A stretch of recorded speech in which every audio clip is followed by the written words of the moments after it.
Okay, Gabriella. Looking at the pictures of the bit you sent me, your first bit looked like a broken snaffle, such as this one.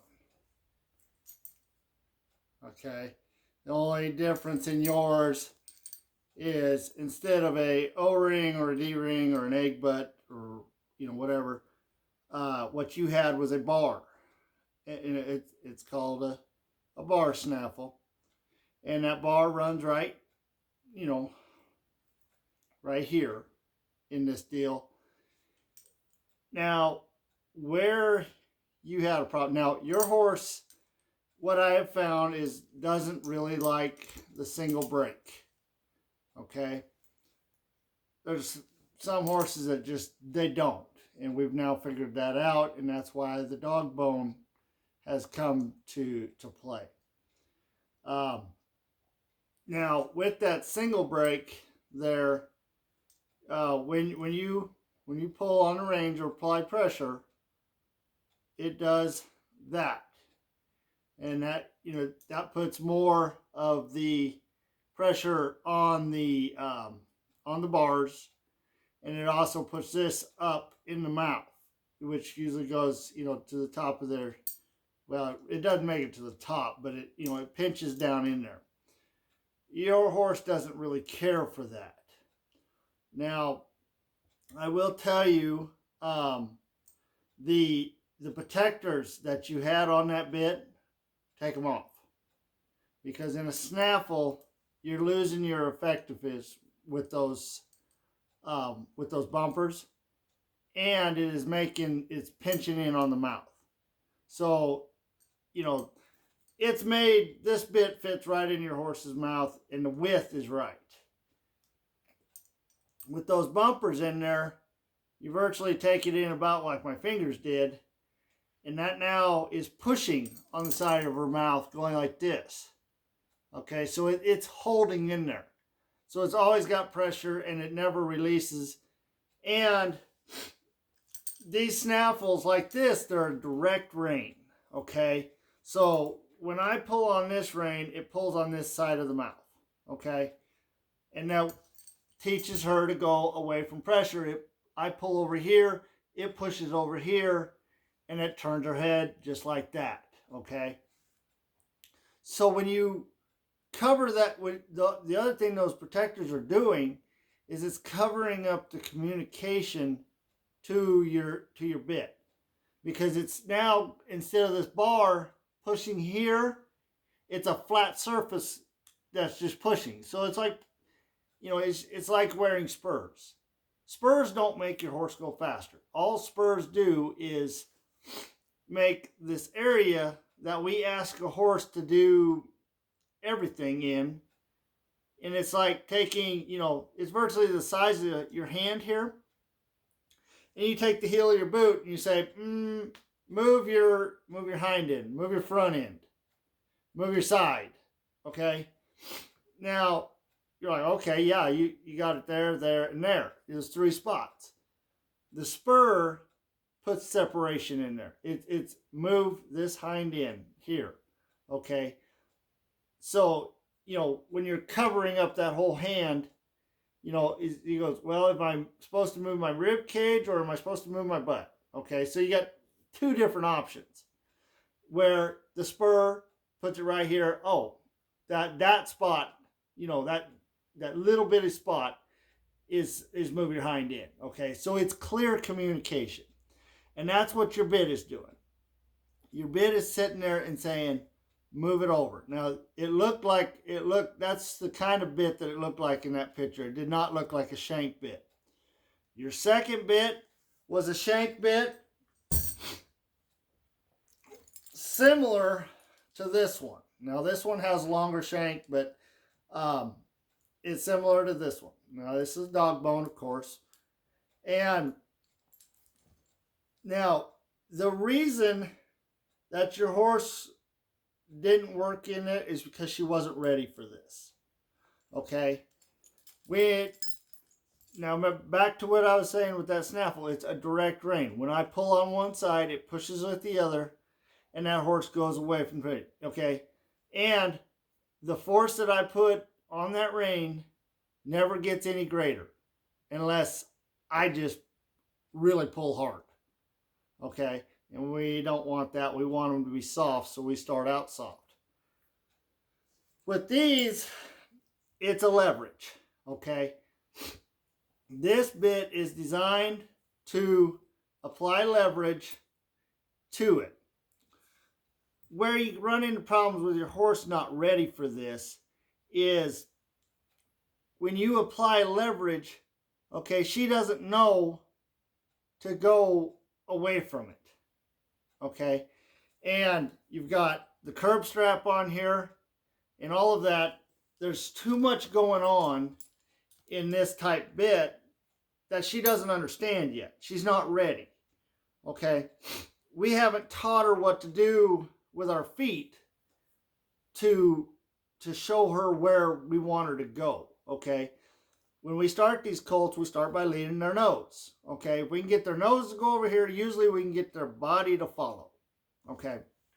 So when you have a snaffle bit and you're going that way, you start their nose, you put your leg on them, you put the rein on them, the outside rein, and you start letting them find that way, and you start to use less and less direct, which is the pull. When they start to figure that out, then we go to a shank bit, because we can still kind of direct rein them to get them started, but it isn't taking as much now. So the confusement of them is less. Now, there are some people who do start them in this type bit. The problem we see doing that is the horses are confused. They usually start throwing their head. They usually start mouthing the bit a lot. They get stiff. They just don't get it. It's not that they're being bad. It's not that they're being refusal. It's they don't know what we're wanting. They absolutely have no clue what we're wanting, because they're getting pressure here and they're getting pressure here, and it's a compounded pressure because we have a leverage system, okay? So, with that being said, with your horse, Gabriella, we found that she didn't, we've kind of found that she doesn't really like the single break, okay? She had really confusement going left. She didn't want to go left, and it's something about the single break wasn't working for her. So we went to a dog bone, which is this one right here, okay? It's got a little ring. Now this one has a lot going on here. It has these rollers. A lot of these rollers are for salvation in the mouth. It makes them soft, gets them slobbering so they keep their mouth soft. It also gives a nervous horse something to roll. It's like a cricket in a bridle bit. So they'll sit there and they'll play with it here. A lot of times, I find with this bit that it's a lot too much going on inside their mouth and they quit paying attention. Your horse, she happens to like this bit. Now she does play with it quite a bit, but the difference in this bit is where it has that dog bone, and it's not a very big dog bone with that ring in there, but it pulls over and it'll pull a little more down on the tongue, okay? So it'll apply some pressure to that tongue and also apply it to the bars of her mouth. And still, when we're going a direction, it's still pulling with this ring on the side of her mouth, okay? So she's still direct reined. Now you'll see I ride your horse in a set of what they call martingales or tuning forks. A lot of that is at the sale barn and others type work. I'm not always in position to help your horse. So I use those to make sure when there's pressure applied that it's applied the exact same every time. No matter if I'm getting a gait and I've got to be over here, I can sit there with one hand and give your horse the same communication that she needs to understand. Okay, so that's why those are on there. The other thing that it does is it encourages her to tip her nose and bend at the pole. Okay, because when I can get her to tip her nose and bend at the pole, then I can start bringing her back up for all of the other maneuvers that I need her to do. But I've got to be able to set her head first. Okay, that's where this one, okay, she doesn't know. There's too much going on here that it confuses her. Okay, so when she's confused, the worst thing we do is we pull harder. Okay, well, you know, you're not listening to me. Come here, and you pull harder. Well, that's exact opposite of what's going on because she doesn't know what you want. So pulling harder, you might get her to go over here, but she is going to be out of position. Her head's going to be up. She's going to be frustrated. She's going to start getting pissy. You know, it's just not going to work for her. She's confused. Just like when you get confused, the next deal is anger. Okay, it's not a place we want to go. So your horse is still in an O-ring snaffle, and will be here for a little while.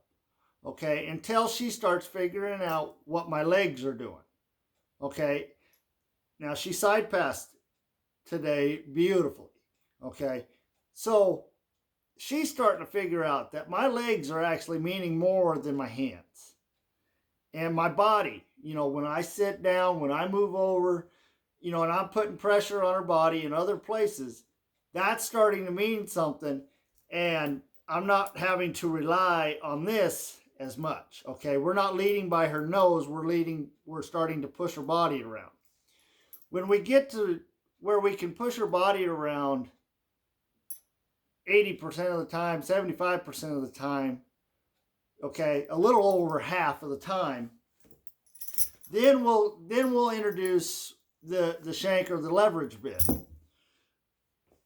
which will either be a bit like this that you have or whatever.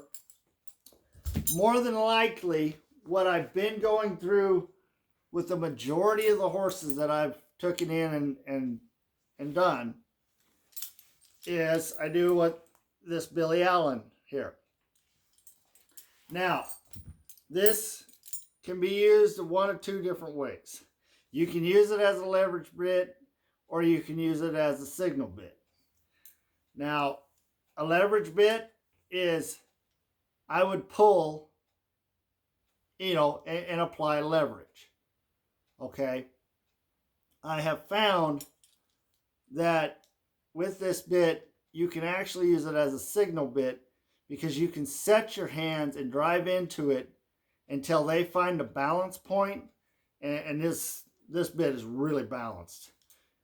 And when they find that balance, whenever I pick up on the rein, they will go to balance on this bit, and it will never pull on their mouth because they won't let it.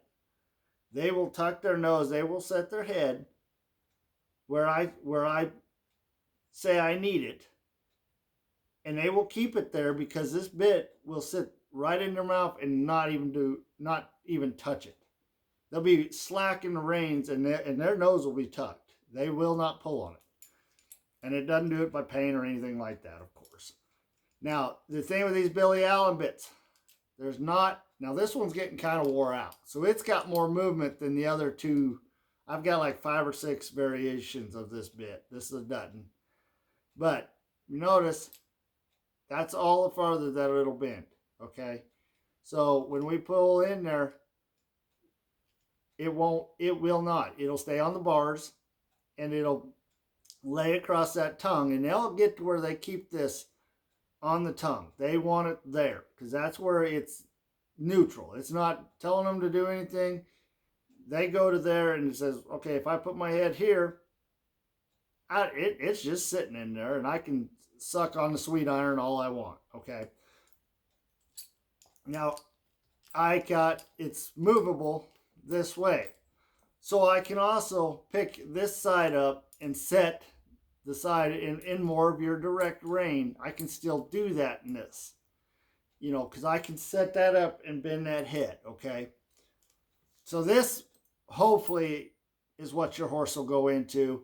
If she doesn't go into this one, she'll go into, more than likely, one like this, okay? But that in a nutshell is what we're doing with your horse and how she's coming along. A lot of what she had was just confusement. She just didn't understand what she was being asked to do. Okay. Some of that was if you was using that leverage bit, that creates a lot of confusion if you go to it too soon. Your other one that I believe was a bar snaffle, it was broke in the middle. It wasn't putting the pressure in her mouth where she can understand it. Other horses can. I have horses that don't like this dog bone. They pull on it. Okay. That ain't what I want. So I put them in the other one. They understand that one. It's wherever that horse needs to have it to understand what we're trying to ask it to do. Okay. So I hope that helps you. And anybody else that might see this video, Gabriella's got a really, really nice mare. It's going to turn out pretty nice, I believe. Really coming along nice. If you have any questions, let me know. I'll try to answer them for you.